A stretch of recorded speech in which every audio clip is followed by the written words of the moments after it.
नमस्कार दोस्तों, स्वागत है आप सभी का। दोस्तों इस वीडियो हम जीके के यानी दोस्तों सामान्य ज्ञान के टॉप 20 महत्वपूर्ण प्रश्न करेंगे जो पिछले दोस्तों कई एग्ज़ाम में पूछे गए हैं और आने वाले सभी एग्ज़ाम के लिए बहुत ही महत्वपूर्ण हैं, क्योंकि दोस्तों ऐसे क्वेश्चन हैं जो एग्ज़ाम में बार बार पूछे जाते हैं। तो आप किसी भी एग्ज़ाम की तैयारी कर रहे हो सभी के लिए बहुत ही महत्वपूर्ण होगा। लास्ट में आपको कमेंट कर बताना है कि 20 में से कितने क्वेश्चन आपने सही किए। तो चलिए देखते हैं पहले क्वेश्चन से। क्वेश्चन है दोस्तों, ऋग्वेद का कौन सा मंडल पूर्णतया सोम को समर्पित है? कौन सा मंडल सोम को समर्पित है?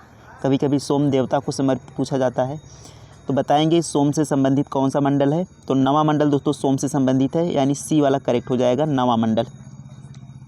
तो नवा मंडल किससे संबंधित है? सोम से संबंधित है। तीसरा मंडल याद रखेंगे, पूछा जाता है किससे संबंधित तीसरा मंडल, तो गायत्री मंत्र से संबंधित है तीसरा मंडल। याद रखेंगे, महत्वपूर्ण क्वेश्चन से।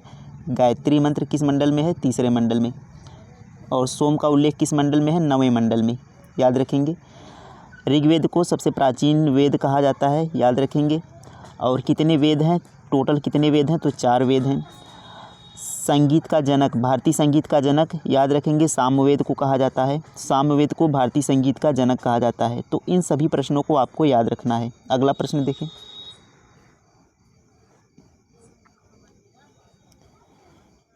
भारत के समुद्री मार्ग की खोज किसने की? बताएंगे भारत के समुद्री मार्ग की खोज किसने की थी? तो 1498 में खोज की थी। कितने में? 1498 में।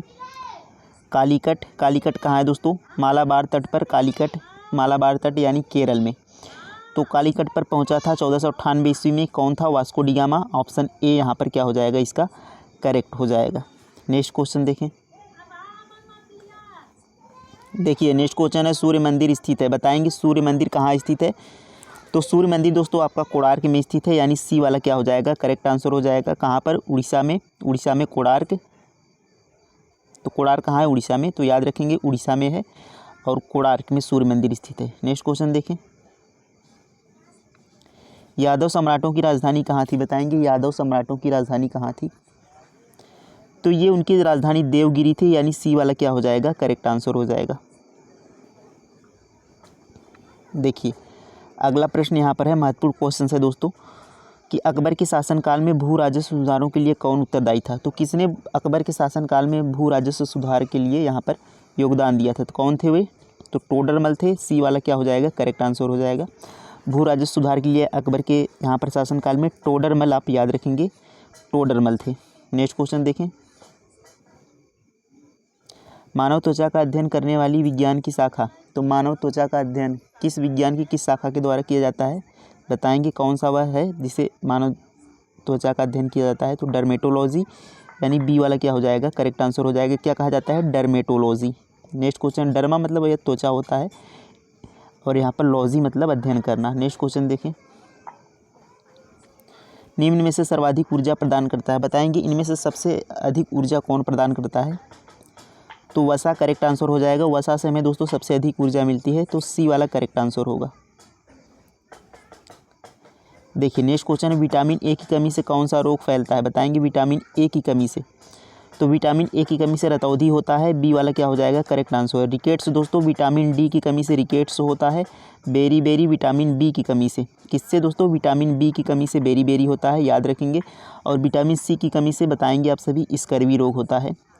क्या होता है दोस्तों? स्कर्वी रोग होता है। तो ये सभी आप याद रखेंगे। नेक्स्ट क्वेश्चन देखें। किस वर्ष विवेकानंद विश्व धर्म सम्मेलन में भाग लिए? बताएंगे किस वर्ष विवेकानंद जी ने विश्व धर्म सम्मेलन में भाग लिया था? तो 1893 में लिया था। कहाँ पर? अमेरिका के शिकागो में हुआ था विश्व धर्म सम्मेलन, वहाँ पर भाग लिया था। अमेरिका के शिकागो में 1893 में, याद रखेंगे। नेक्स्ट क्वेश्चन देखें। डायमंड हार्बर और साल्ट लेक स्थित है। बताएंगे डायमंड हार्बर और साल्ट लेक कहाँ स्थित है? तो ये आपका कोलकाता में है, यानी डी वाला क्या हो जाएगा? करेक्ट आंसर होगा। देखिए अगला प्रश्न है, कथक लोक नृत्य संबंध है। कथक उत्तर भारत का है या दक्षिण भारत का? बताएंगे कहाँ का है कथक? तो ये दोस्तों आपका उत्तर भारत का लोक नृत्य है। ये वाला क्या हो जाएगा?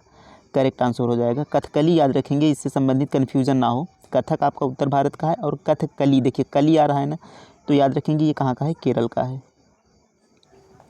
अगला प्रश्न यहाँ पर देखिए, निम्न में से कौन सा युग्म सही नहीं है? बताइए कौन सा युग्म इसमें सही नहीं है? शहनाई, तो बिस्मिल्लाह खान किससे संबंधित है? शहनाई वादक है, सही है।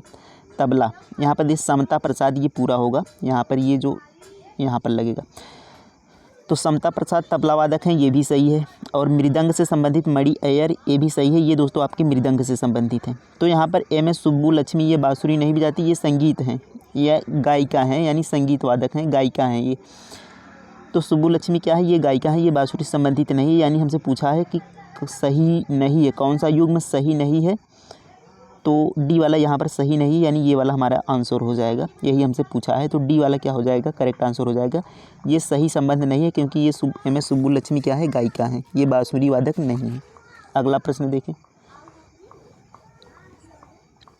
देखिए जीवाश्म राष्ट्रीय उद्यान कहाँ स्थित है, बताएंगे। जीवाश्म राष्ट्रीय उद्यान, तो ये दोस्तों आपका मध्य प्रदेश में है जीवाश्म राष्ट्रीय उद्यान, याद रखेंगे मध्य प्रदेश में। और यहाँ पर कान्हा टाइगर रिजर्व, कान्हा, पन्ना, ये सभी कहाँ है, मध्य प्रदेश में है। अरुणाचल प्रदेश याद रखेंगे, बोमडीला और नामदफा, याद रखेंगे, महत्वपूर्ण है। बोमडीला और नामदफा, ये दोनों कहाँ के हैं, ये दोनों आपके अरुणाचल प्रदेश में है। कान्हा पन्ना कहाँ पर है, मध्य प्रदेश में। और जीवाश्म में भी कहाँ का है, मध्य प्रदेश में। तो यहाँ पर बी वाला करेक्ट आंसर हो जाएगा। अगला प्रश्न देखें। इंदिरा गांधी नहर किस नदी से जल मिलता है, बताएंगे। इंदिरा गांधी जो नहर है, सबसे लंबी नहर, उसे किस नदी से जल मिलता है, तो यह आपका सतलज नदी से उसे जल मिलता है, यानी डी वाला करेक्ट आंसर हो जाएगा। देखिए अगला प्रश्न है, भारत का प्रथम राष्ट्रीय उद्यान कौन सा है, बताएंगे। भारत का प्रथम राष्ट्रीय उद्यान कौन सा है, तो हैली नेशनल पार्क है, यानी हैली राष्ट्रीय उद्यान। तो सी वाला करेक्ट होगा। कहाँ पर है दोस्तों, ये आपका उत्तराखंड में है। तो इसे और किस नाम से जाना जाता है, बताएंगे। ये आपका कहाँ पर है, उत्तराखंड में हैली नेशनल पार्क भारत का प्रथम राष्ट्रीय उद्यान है। इसे अब दोस्तों जिम कॉर्बेट के नाम से भी जाना जाता है। तो जिम कॉर्बेट राष्ट्रीय उद्यान हैली राष्ट्रीय उद्यान का ही नाम है। कहाँ पर है, उत्तराखंड में। नामदफा अभी हमने देखा कहाँ पर है, अरुणाचल प्रदेश में। दुधवा आपका उत्तर प्रदेश में, याद रखेंगे। दुधवा कहाँ पर है, दुधवा यहाँ पर नेशनल पार्क, ये आपका उत्तर प्रदेश में है। और नामदफा अरुणाचल प्रदेश में, हमने अभी देखा नामदफा बोमडीला। अगला प्रश्न देखें। लोकसभा का उम्मीदवार होने के लिए न्यूनतम आयु है, बताएंगे। लोकसभा क्या उम्मीदवार होने के लिए न्यूनतम आयु कितनी होनी चाहिए, तो अभी हमने कल की क्लास में पॉलिटी से संबंधित जो महत्वपूर्ण क्वेश्चंस थे वो किए थे। तो जिसमें मैंने यहाँ बताया था कि लोकसभा के उम्मीदवार के लिए न्यूनतम आयु आपकी 25 वर्ष होनी चाहिए, और राज्यसभा के लिए 30 वर्ष होनी चाहिए। राष्ट्रपति, उपराष्ट्रपति और देखिए सुप्रीम कोर्ट यानी सर्वोच्च न्यायालय के मुख्य न्यायाधीश के लिए, सभी के लिए कितनी, 35 वर्ष। राज्यपाल के लिए भी 35 वर्ष। देखिए राष्ट्रपति, उपराष्ट्रपति, सुप्रीम कोर्ट का मुख्य न्यायाधीश, राज्यपाल, सभी के लिए 35 वर्ष न्यूनतम आयु होनी चाहिए। राज्यसभा के सदस्य के लिए 30 वर्ष और लोकसभा के सदस्य के लिए 25 वर्ष होनी चाहिए। ये सभी आपको याद रखना है। अगला प्रश्न देखें। महात्मा गांधी ने कब हरिजन पत्रिका का संपादन किया था, बताएंगे। हरिजन पत्रिका जो महात्मा गांधी द्वारा चालू किया गया था, कब इसका संपादन किया गया था, तो 1933 में। सी वाला क्या हो जाएगा, इसका करेक्ट आंसर हो जाएगा। 1933 में इसका संपादन किया गया था। अगला प्रश्न देखें। गोवा भारतीय गणतंत्र का एक हिस्सा कब बना, बताएंगे। गोवा भारतीय गणतंत्र का एक हिस्सा कब बना, पहले किसके, पुर्तगालियों के अधीन था यह गोवा। तो 1961 में यह भारतीय गणतंत्र का हिस्सा बना था, कितने में, 1961 में। अब बताएंगे कि गोवा पूर्ण राज्य कब बना, तो याद रखेंगे 1987 में गोवा को पूर्ण राज्य घोषित किया गया। तो 1987 में गोवा पूर्ण राज्य बना, और 1961 में यह भारत का केवल हिस्सा बना था, याद रखेंगे। नेक्स्ट क्वेश्चन देखिए। निम्न में कौन भारत के 2 बार राष्ट्रपति बने, तो कौन है जो भारत के 2 बार राष्ट्रपति बने थे, तो भारत के पहले राष्ट्रपति डॉक्टर राजेंद्र प्रसाद थे। इन्हें ही भारत का 2 बार राष्ट्रपति बनी, ये अब तक भारत के 2 बार राष्ट्रपति बने थे। तो सी वाला क्या है, करेक्ट आंसर हो जाएगा कि भारत के 2 बार राष्ट्रपति कौन बने थे, तो डॉक्टर राजेंद्र प्रसाद, याद रखेंगे। देखिए लास्ट क्वेश्चन है कि भारतीय संविधान में मौलिक कर्तव्य कब सम्मिलित किया गया। देखिए भारतीय संविधान में मौलिक कर्तव्य कब सम्मिलित किया गया था, तो देखिए पहला तो 42वां संविधान संशोधन द्वारा। टोटल मौलिक कर्तव्य हैं कितने, तो टोटल 11 हैं। तो 10 को जो सम्मिलित किया गया 42वें संविधान संशोधन द्वारा 1976 में। अब दोस्तों जो 11वां मौलिक कर्तव्य यहाँ पर सम्मिलित किया गया था वह 86वां संविधान संशोधन था 2002 में। तो जब कभी आपसे पूछे कि 11वां मौलिक कर्तव्य, तो ये 2002 में शामिल किया गया 86वें संविधान संशोधन द्वारा। लेकिन जो 10 किए गए थे वे 42वें संविधान संशोधन 1976 द्वारा किए गए थे। तो ऑप्शन देखेंगे 71, 77, 86, 50, एक भी ऑप्शन नहीं है। तो यहाँ पर देखिए, यहाँ पर ये से 86 की जगह 76 बना लेंगे तो 1976 में ये शामिल किया गया थे 10 ठो, तो सी वाला यहाँ पर लगा देंगे। और 11वें को 86 में संविधान संशोधन द्वारा 2002 में शामिल किया गया। टोटल 11 मौलिक कर्तव्य कहाँ से लिए गए? रूस से लिए गए थे। किस अनुच्छेद में है? तो 51 क में। किस अनुच्छेद में है? 51 का भाग कौन सा है? भाग 4 का। तो इन सभी को आपको ध्यान रखना है।